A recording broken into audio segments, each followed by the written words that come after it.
Welcome to the Make and Design Podcast. I'm your host, Carina Gardner. On this podcast, we're unraveling the everyday joys and dilemmas of design, making, and business. For makers who want to be designers and for designers who are makers, this is your inside scoop to help you grow your business and bring more creativity to your life. Hey guys, today we're going to talk about a topic that scares a lot of people. Failing is a word that's so interesting to me. I actually, at the time of recording this, I had done all of these mindset trainings in the Overachievers portal. So that's our Design Suite members who are past 1 year who want to stay into the program. They go to a month-to-month program, and that has its own classes and goodies and stuff. So we put that in their own portal that they can check out and see. So it's so funny because I was talking about how failure is such a construct of the mind. And some of the things that I think I've probably, in my mind, failed on are things that has ended up being to my benefit, which is so interesting, don't you think? That the things that feel scary, that we probably didn't win the way we thought we were going to win in, they end up being things that end up benefiting us in our businesses. So I just thought today I could talk about why I'm okay with failing and why you should be okay with failing too. And in the midst of doing this, I just want to tell you that there are things that are in my business that I am brand new at. I'm brand new at being the CEO of my own business, right? Like, even though for years as a designer, I was the CEO, I really still identified as being a designer. And it's so interesting because now that I have Design Suite, I find myself being the CEO and being over a team of people. And I promise you, constantly failing in that because I was trained to be a designer, not a CEO or a leader. And so trying to figure out that and navigate that has been difficult and hard, especially because I'm dealing with personalities and people and trying to make sure things work. And here's the thing. We aren't going to be perfect at these things. We are not. And even though it's hard, and I promise you it is, you will also get through it. So let's talk about failing as a designer, because that is the thing that many of you are so scared about and so worried about. And the thing that I think keeps you from moving forward, from going after your big dreams of becoming a designer. I think you are scared of failing. And failure can look like so many things, okay? Maybe it's you don't have the time to put into it, and that feels like a big fail to you.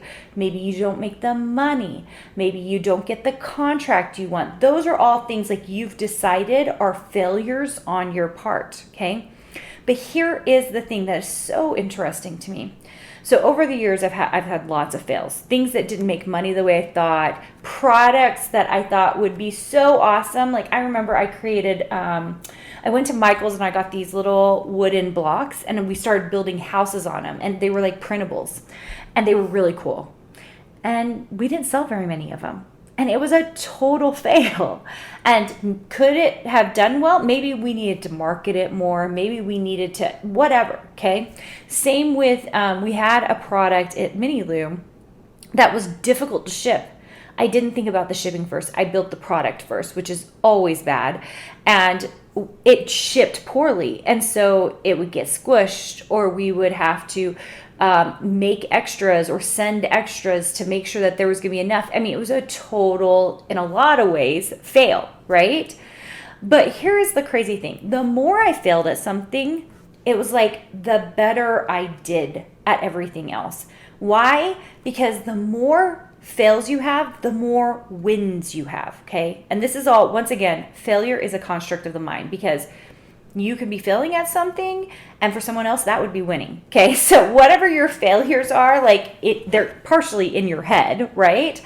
But for you, this is the thing that's so interesting to me. The more I didn't do things the way I wanted them to do or go, the more I won. And I think this is the way life is, you guys. There's just like this crazy dichotomy where it's like, if we try more things, we are going to fail more. But we're also going to win more because we try more things. Does that make sense? I know it sounds a little bit crazy and weird, but let me give you an example. I think I gave this example maybe even last year when I was talking about goals in January. So I had heard this example and I thought it was brilliant, about like making New Year's goals. Okay. So like if you're the person, so they said that one person made 3 New Year's goals and then they accomplished all 3. Okay. So they did all 3 of them and throughout the year, they finished them up and they accomplished their 3 goals. Versus how about the person who makes 50 goals, okay? And they accomplish 10% of their goals, okay? So they didn't get all 3, but they only accomplished 10% of them, okay? Well, 10% of 50 goals is 10 things. So who is doing the better job? The person who failed 90% of the time or the person who failed 0? And if you just heard those percentages or numbers, you'd be like, well, the person who failed 0, right? But the person who failed 0 only made 3 goals. And we're going to pretend these goals are all equal in size and doability, right? Whereas the person who made 50 goals got 10 things done on their list. 10 things? 5 things. Okay, 5 things. Oh my gosh, math, you guys. 10% is 5. They got 5 things done. So who won? The person who failed at 45 things but won at 5, or the person who just made 3 goals and got 3 things done? So that, I mean, it's all about perspective, you guys, because here's the thing. I would rather be, and this is just me, maybe you're the person who's like, I just want the 3 goals and that's it and I feel good. Let's up the ante. Let's say they get 20% of their stuff done, which is more likely, right? 20% of their things done, they get 10 out of the 50 things done. I would rather be the person who really dreamed big and came up with 50 things that I really wanted to do this year and that I really wanted to accomplish and only get 10 out of those 50 things done than be the person who came up with 3 things and only got 3 things done. I want to be the person who dreamed really big and did everything I could, and I would rather fail more, which is what's going to happen, right? Like 40 times fail, 10 win. Like it's still a better thing. And this is like the Thomas Edison thing. Like he says he didn't fail, 10,000 times or 100 times or however long it took him to come up with the light bulb piece that would keep burning. He says he knew exactly 10,000 ways or however many it was that he wouldn't work. And that's the thing, like it's like the more you fail, the more you can win because you know what doesn't work. And then you stop doing those things. The things that don't work, you stop doing them. Instead, you spend more of your time doing the things that will make you win. And you just know more because of experience. You know more because you tried the 50 things versus the person who tried only 3 things. And so you're pushing further and faster because you know exactly what you shouldn't do. So I will tell you, in building some of my businesses, I will tell you there were so many fails. And in fact, this last year, I will say that I've probably had more fails than I probably have had, oh my gosh, my entire design career. And it's because I took a lot more risks. And they weren't crazy risks, but they were risks that I was like, maybe we can do this, or maybe we can fix this, or maybe we can do this. And they didn't work, or they were a bad use of time, or they were a bad use of money, right? But I'm here to tell you that I make mistakes so that you can feel great about making mistakes too. It's okay. We can fail, and it's okay to fail. Instead, we just need to use those failures to our advantage so we know what not to do, and we will move forward quickly. That's it, you guys. So good. All right. If you are on the YouTube channel, please subscribe. I would love to have you here. We're here 3 times a week. And if you are on the YouTube channel, please subscribe there. We are there much more than 3 times a week.